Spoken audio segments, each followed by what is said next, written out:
You're making good money and still one bad month away from panic. You're not broke, but you don't feel safe, ahead, or free either. And if you're not at this level yet, this still matters, because this is where most people think the stress is supposed to end. That feeling isn't a personal failure. It's a sign the rules changed and no one told you. You wake up, check your phone, and for a split second you feel okay. Your paycheck hit. The number is decent, 6 figures on an annual basis. You're doing better than most people you know. And then reality kicks in. Rent's due, the car insurance notification pops up, your credit card balance didn't fall as much as you thought it would. There's a dentist bill you've been ignoring. Your savings didn't really move this month, again. And you catch yourself thinking something that feels wrong to admit out loud. How am I making this much money and still feeling this stressed? Because look, $100,000 isn't broke. You know that. You're not pretending otherwise. You're not starving, you're not desperate, but you also don't feel safe. You don't feel ahead. You definitely don't feel free. You feel like you're one bad month away from everything tightening up. And that's the part no one prepared you for, because somewhere along the way, we were all told that $100,000 was the finish line, the number where things finally get easier. But in 2026, for a growing number of people, $100,000 feels weirdly poor. Not can't pay bills poor, but why does this still feel heavy poor? Here's the thing. This video isn't about saying $100,000 is useless. It's not. It's not about minimizing anyone's struggle. And it's definitely not about blaming you. It's about explaining why the feeling you have makes complete sense. Because the rules changed, quietly, slowly, and most people are still playing the old game. And by the end of this video, you're going to understand exactly what's eating your money, why your stress doesn't match your income, and what actually needs to change if you don't want to feel like this for the next decade. My name is Vero, and I spend way too much time thinking about how money actually works in real life. If you're someone who makes decent money but still feels stuck, overwhelmed, or behind despite doing everything right, make sure to hit that subscribe button and give this video a thumbs up if this helps you out. Let's start by breaking the first lie. The lie is that $100,000 still means what it used to mean. For decades, 6 figures was shorthand for success. It meant you'd won, you could breathe, you could save, you could absorb life without panicking. But according to the Bureau of Labor Statistics, cumulative inflation since 2020 has erased roughly 20 to 25% of purchasing power overall. And for categories like housing, insurance, healthcare, and childcare, the increase has been much higher, which means $100,000 today behaves more like $75,000 used to. But even that understates the problem, because your expenses didn't inflate evenly. The things you can cut back on, electronics, clothes, entertainment, those rose slowly. The things you cannot avoid, housing, transportation, insurance, food, medical, those exploded. So even if your salary climbed, the non-negotiable part of your life got dramatically more expensive. And that's where the stress comes from.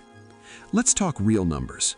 Say you make exactly $100,000.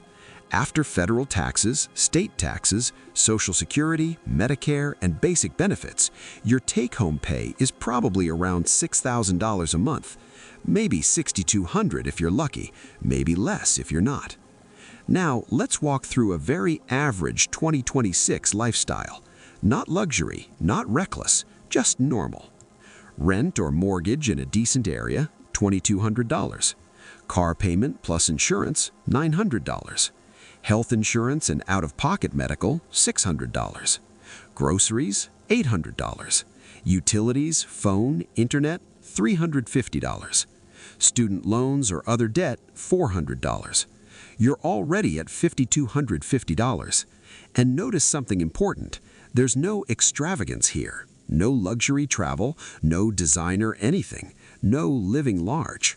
Add gas, basic maintenance, subscriptions, occasional emergencies, and you're brushing right up against $6,000, which means something uncomfortable. At $100,000, you're not building wealth by default. You're maintaining a lifestyle. And psychologically, that's brutal. Because effort without progress creates resentment. Here's what most people don't realize. The stress isn't coming from spending too much. It's coming from having no margin. Margin is what lets your nervous system relax.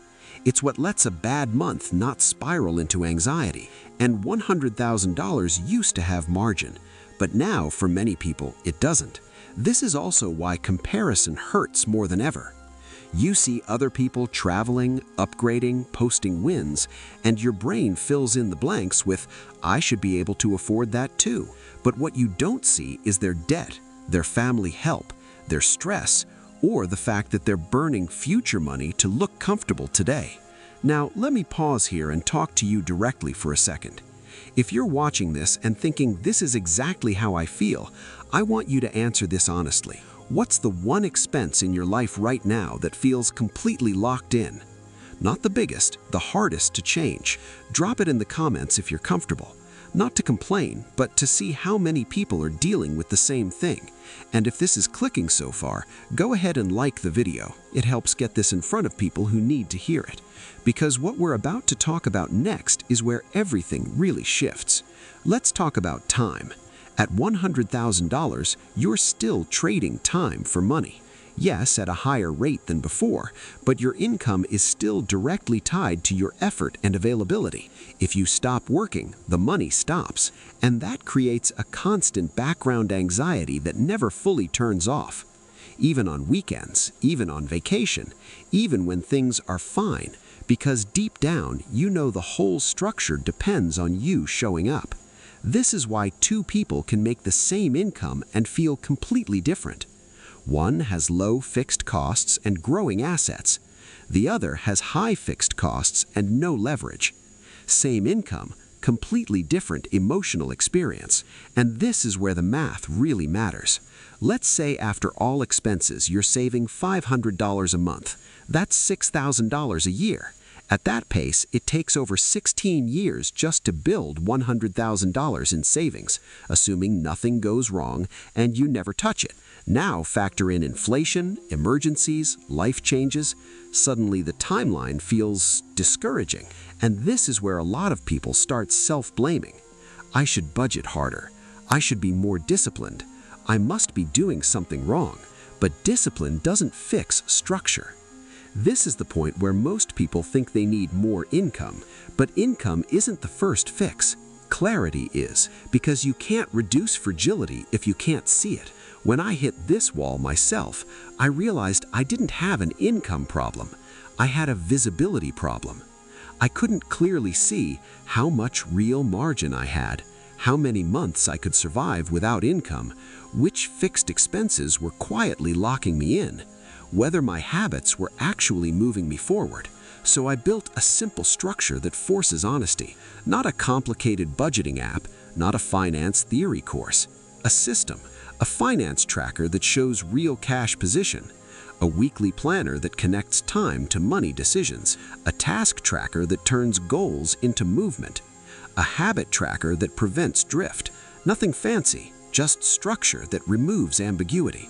Because stress doesn't come from low income. It comes from not knowing where you actually stand. This is the exact system I use to reduce financial fragility and build margin intentionally.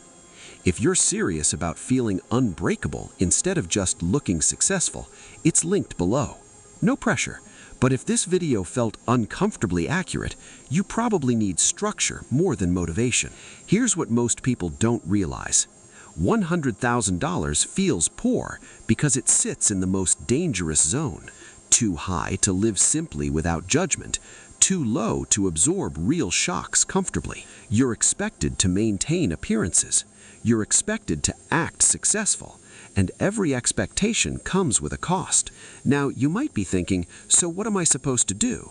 Downsize my entire life? Not necessarily, but you do need to stop optimizing for income alone. The goal isn't to feel rich. The goal is to feel unbreakable. If this video helped you see your situation more clearly, make sure you're subscribed. I put out content like this every week. You're not broken. You're not failing. You're just playing a game that quietly changed. And now at least you know how it really works.